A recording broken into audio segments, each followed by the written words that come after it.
Hello, my name is Pullein and welcome to another episode of my Productivity Mastery series. Today I want to give you 5 super simple tricks that you can use to get the most out of your time and to be better at managing your time.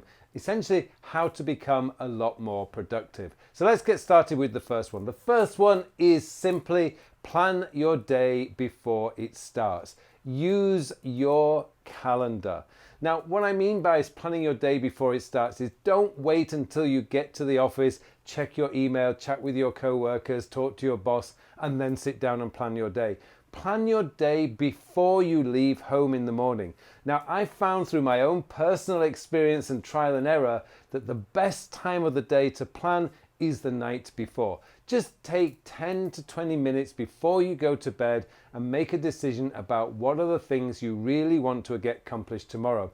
Look at your calendar, look to see where the meetings are, look to where you have to be, and look at the time that you've got free in that day just to schedule in some focused time work. That's all it takes is 10 to 15, maybe 20 minutes at the end of the day to make a decision about what you want to accomplish that day. And that's really the mindset you want to have. What am I going to accomplish tomorrow?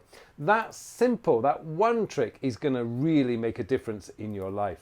Number 2, understand that time is a limited resource. We only get 24 hours a day. That's it. You can't save it up. You can't, package it up and say, I'm going to use that in July. No, you get 24 hours a day, and that clock is ticking every single day. So learn to say no.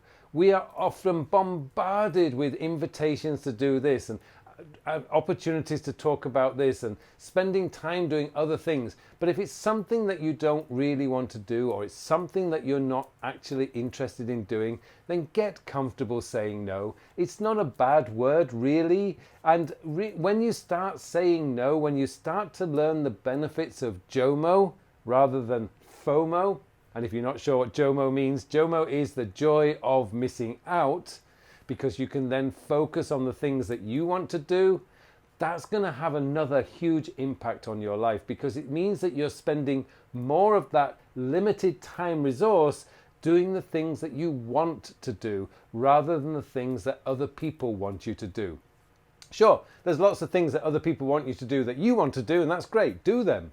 But be comfortable saying no, and just always remember, again, it's that mindset thing that your time is a limited resource and we don't know how much we've got left, so make the most of those 24 hours a day.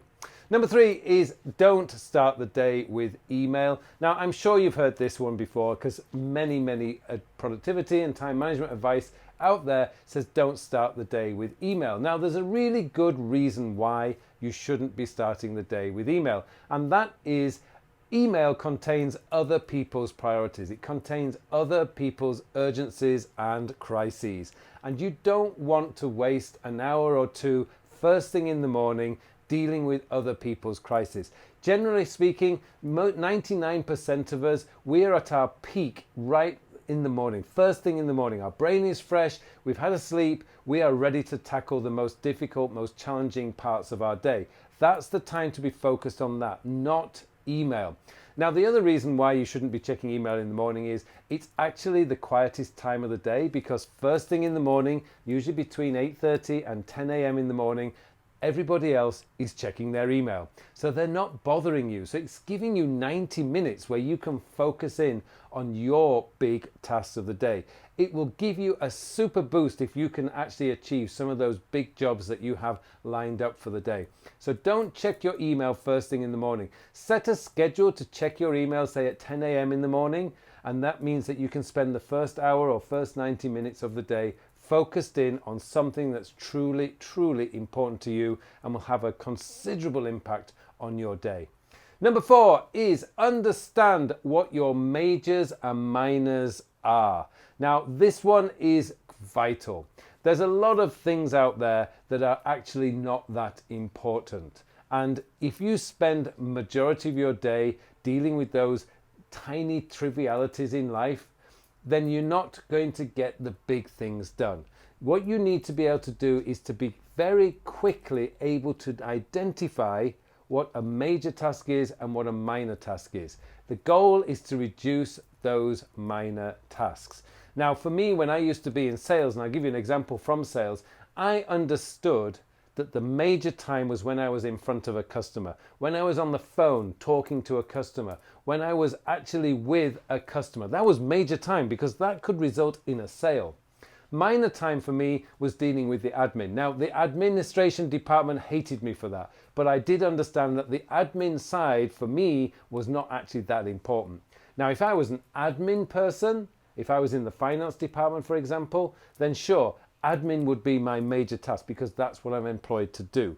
But as a salesperson, I was employed to make sales, not fill out documents, fill out customer report forms and stuff like that. That's minor stuff. It doesn't result in a sale. What resulted in the sale was me being in front of a customer.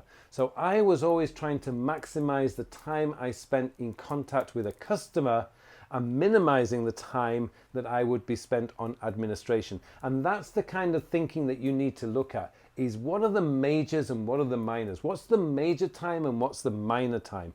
Make sure you're reducing the minor time and maximizing your major time. And the final one, number 5, is reduce the number of tasks on your to-do list. Now, this goes back to my 2+8 prioritization method that I talked about last week. And if you missed that episode, then you can view it right up there, 2+8 prioritization system. Now, essentially, that means that you're focusing in on just 10 tasks a day. Now, I've been working in the productivity and time management field for a long time, and I've seen people with 20, 30, 40 tasks on their to-do list every single day. What actually happens is they only get around 10 to 15 tasks completed, and then they have to reschedule all the other tasks. That's just such a waste of time. Get good at prioritizing. Work out which of those tasks are going to take you further forward faster than all the others, and only focus in on those 10 tasks. I go for 10, some people go for 12, some people go for 15. I would not recommend going beyond 15, because beyond 15 you're more than likely not going to be completing all those tasks. You're just wasting time. And the other problem is when you have a lot of tasks on your to-do list, you waste a lot of time trying to decide which one to do next. And because of the way our brain works, we're always going to pick the easiest one because that means we can check it off faster. No. Get good at prioritizing. Focus in on those 10 most important tasks of the day and get those done. If you have time at the end of the day, you can always go into the next day's task or just have a look at a project and say, which task can I do now that's really going to drive me further forward? So there you go. Those are my 5 tips to get much better at time management and become much more effective, efficient, and productive. Plan your day before it starts. Just really make sure you spend that 10 to 15 minutes, and that's all it is at the end of every day. Understand that your time is a limited resource, and to start getting comfortable saying no. Don't start your day with email. It is just not a good idea. You're going to get your day hijacked by other people's priorities. Understand your majors and minors. Spend most of your time on the major tasks, the ones that are going to drive you further forward on the things that you want to accomplish, and really minimize the minor tasks or get much more efficient at dealing with the minor tasks. And finally, reduce the number of tasks on your to-do list. Make sure that the task that's on your to-do list get done every single day, because that gives your to-do list a lot of power when you know that you must get those tasks completed. If you start increasing those tasks and you're having to reschedule, you just get comfortable rescheduling and your to-do list loses its power. Really get good at prioritizing. Well, I hope this has been really useful to you. Don't forget, those of you guys who are interested, the Time and Life Mastery version 3 has just been launched. It actually launches today. So if you haven't enrolled in this course, get yourself enrolled, because this course is amazing. I have put my heart and soul into this course because I truly, truly want you to have the best life possible. Thank you very much for watching. Just remains for me now to wish you all a very, very productive week. Thank you very much for watching this video. Now, have I got something special to tell you about? The Time and Life Mastery version 3 course has launched. Now, this course is transformative. It will transform your life. If you find that your life is drifting from one day to the next and that you feel that you're not actually achieving your goals, then this course is going to show you how to change that. It's going to show you how to identify what is truly important to you. It's going to show you how to find what it is you want out of life, and then show you the steps that you need to take in order to get there. This course is amazing. The feedback I've got from versions 1 and version 2 have just been tremendous. It has helped so many people, and I want this opportunity to tell you that it can do the same for you. I hope you will take a look at the course, have a go, take the course, and start transforming your life today. This course will do that for you. Take a look, get yourself enrolled, and hopefully I'll see you in the course.